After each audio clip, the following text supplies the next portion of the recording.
நான் உங்கள் கட்டிடத் தொழிலாளி பி. ஸ்ரீரங்கன். வள்ளலாரின் சத்திய வார்த்தையை பற்றி நாம் பேசிக் கொண்டிருக்கின்றோம். நமது தெய்வம் அருட்பெருஞ்சோதி தெய்வம். நமது தெய்வத்தினுடைய புகழையும் பெருமையும் நம் இறைவன் வள்ளல் பெருமான் 6ஆம் திருமுறையிலே கவிதையாக வடித்துள்ளார். நம் இறைவனுடைய பெருமையை காண்போம். நமது தெய்வம் இயற்கை தெய்வம், எங்கும் நிறைந்த தெய்வம், எங்கனும் சாட்சியாய் நிற்கின்ற நமது தெய்வம் அருட்பெருஞ்சோதி தெய்வம். அருட்பெருஞ்சோதியை நாம் ஆசைப்பட வேண்டும். அருட்பெருஞ்சோதியின் மேல் நாம் ஆசை வைக்க வேண்டும். ஆசை வைக்கும் பொழுது நம்மளுடைய உடலிலே அமுதம் சுரக்கின்றது.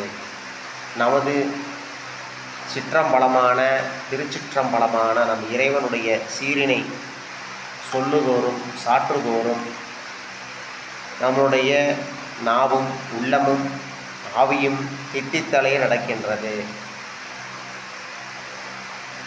ஆதலால் நாம் இறைவனையே நினைக்க வேண்டும். நம் உடலிலே இறைவனையே நினைக்கும் பொழுது நம்முடைய உடலிலே அமுதம் ஊறுகின்றது. நம் இறைவனுடைய பெருமையை பேசும் பொழுது நம்மளுடைய உடலிலே அமுதம் ஊறுகின்றது, நாவெல்லாம் தித்திக்கின்றது. ஆதலால் நாம் இறைவன் மேல் ஆசைப்பட வேண்டும். எல்லோரும் நாம் அருட்பெருஞ்சோதி இறைவன் மேல் ஆசைப்பட வேண்டும். அருட்பெருஞ்சோதி நின் ஆசை ஒன்றே என்னுள் ஆர்க்கின்றதே, ஆர்க்கின்ற தெள் அமுதின் சுவை என் என்று அறைவன் அந்தோ. அந்த தெள் அமுதினுடைய சுவையை நான் என்னன்னு சொல்லுவேன்.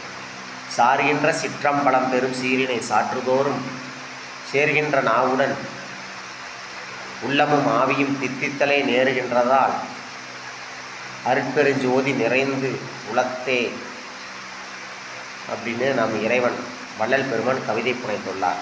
அதனால் நம் இறைவனுடைய சிற்றம்பலத்தினுடைய சீரனை நாம் சொல்லும் பொழுதும் நம்மளுடைய நாவும் உள்ளமும் ஆவியும் தித்தித்தலை நடக்கின்றது. அதனால் நாம் இறைவனை நினைக்க வேண்டும். நமது எல்லாம் வல்லதை இறைவனை போற்ற வேண்டும், நினைத்து கொண்டே இருக்க வேண்டும். உடலிலே எல்லோருக்கும் அமுதம் ஊற வேண்டும். அமுதம் ஊறி எல்லோரும் மரணமில்லா பெருவாழ்வு வாழ வேண்டும் என்பதே எங்களுடைய இலக்கு. வள்ளல் மலரடியே போற்றி.